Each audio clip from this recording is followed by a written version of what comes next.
अस्सलाम वालेकुम, आप सब कैसे हैं? मैं बिल्कुल ठीक ठाक हूँ। मेरे पास बहुत सारे मैसेजेस आ रहे थे एक्नी के बारे में। मैं पहले भी एक्नी के बारे में बात कर चुकी हूँ, लेकिन मैंने सोचा कि क्यों ना अब मैं अपने प्रोडक्ट्स दिखाऊं जिनके बारे में मैं पहले भी बात कर चुकी हूँ एक ही वीडियो में, ताकि जो लोग वो यूज कर सकते हैं वो यूज कर लें। लेकिन प्रोडक्ट्स से पहले मुझे आप लोग से ये बात करनी थी कि पहली बात तो ये कि एक्नी जरूरी नहीं है कि आप लोग गलत प्रोडक्ट्स यूज कर रहे हैं तो ही हो। वो विटामिन डिफिशिएंसी की वजह से भी हो सकता है, तो आप लोग को अपनी मल्टीविटामिन लेनी ही है।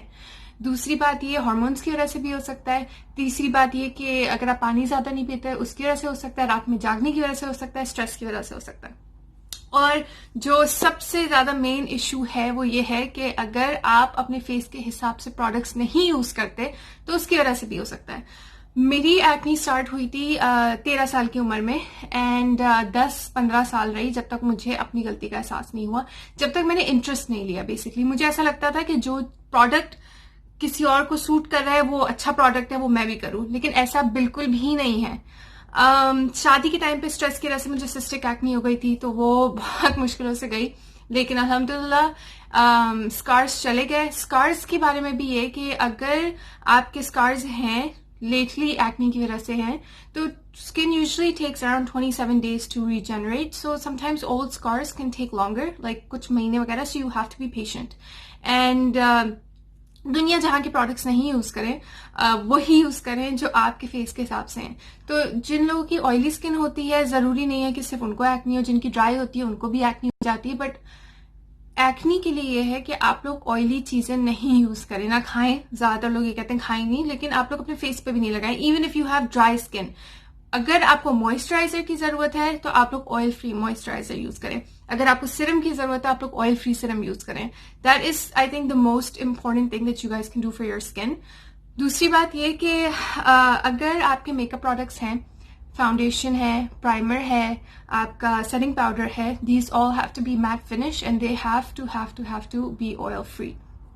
उसके बाद जो तरीका है मेकअप हटाने का, तो जो हमारा नॉर्मल क्लेंजर होता है वो आपके मेकअप को इतना साफ नहीं करता, पोर्स से नहीं निकालता, तो आपको उसके लिए एस्ट्रिंजेंट यूज करना बहुत जरूरी है।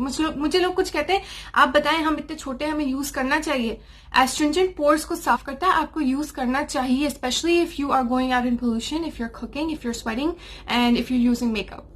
सो astringent has to be part of the routine. और जो मैं सारी चीजें बता रही हूँ अभी, वो ऐसा नहीं है कि आप लोग एक बार करें, एक्नी खत्म हो जाए, फिर आप ये यूज करना शुरू हो जाए। नहीं, in your life you have to be consistent that you are not using oily products. Like that is like the number one thing. अच्छा, मैं अपने हिसाब से आप लोग को बता रही हूँ कि मैं क्या चीजें यूज करती हूँ। जरूरी नहीं है कि आप लोग को वो चीजें मिले, आप लोग जहां रहते हो आपके पास वो अवेलेबल हो, लेकिन मेरे पास कुछ ऐसी चीजें हैं जिसने मुझे हेल्प किया है अपनी एक्नी के लिए। Main thing was that I stopped using oily foundation, makeup, and I started cleaning my pores properly. So the first thing I would like to say is that Fab जो First Aid Beauty है, इसका जो face cleanser है, इससे मेरा थोड़ा makeup साफ हो जाता है। मैं इसको यूज करती हूँ क्लेंजर को, ये मुझे ब्रेकआउट नहीं करता। दूसरा जो है, अगर आप लोग पाकिस्तान में है कुछ, तो मैं ये भी यूज करती हूँ, ठीक है। इसका नाम एक्नी एड है, ये इजिली अवेलेबल होता है। मेकअप साफ करने से पहले इनसे मैं मेकअप वाइप यूज करती हूँ, उसके बाद ये दो चीजें होती हैं। तीसरी जो चीज है वो ये है कि the most important thing, astringent. मुझे पता है आप लोग में से बहुत ऐसे लोग हैं जिनसे मेरी बात हुई है। Astringent is really really really really important. So this also says that acne medication helps in treat pimples, because आपके पोर्स साफ होंगे। This is not a toner, this is an astringent.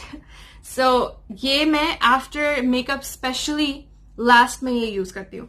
अच्छा, अगर मेरी स्कार्स डेवलप हो जाए, अगर ऐसा फिर भी हुआ कि एक्ने निकल जाए, वैसे तो अब नहीं हो रहा अल्हम्दुलिल्लाह, बट उसके लिए मेरा ये face wash is like my favourite.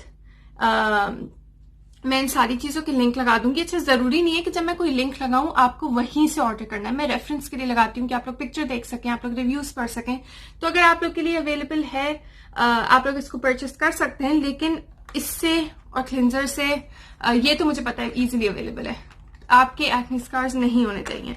अच्छा, एस्ट्रिंजेंट से ऐसा होता है कि आपका जो है फेस थोड़ा सा ड्राई हो जाता है, तो उसके लिए I am sorry about the bottle, मैंने इसको बहुत रफ यूज किया है। ये क्लीन एंड क्लियर का डोंट फ्लेक जेल मॉइस्चराइजर है। It is completely oil free, so I do use this at night sometimes. And fourth thing, my favorite.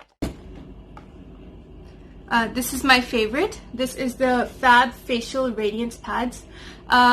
इसमें basically मैं फेशियल वगैरह नहीं कराती, मैं वो कोरियन प्रोडक्ट्स के जो है मास्क यूज कर लेती हूँ कभी कभी।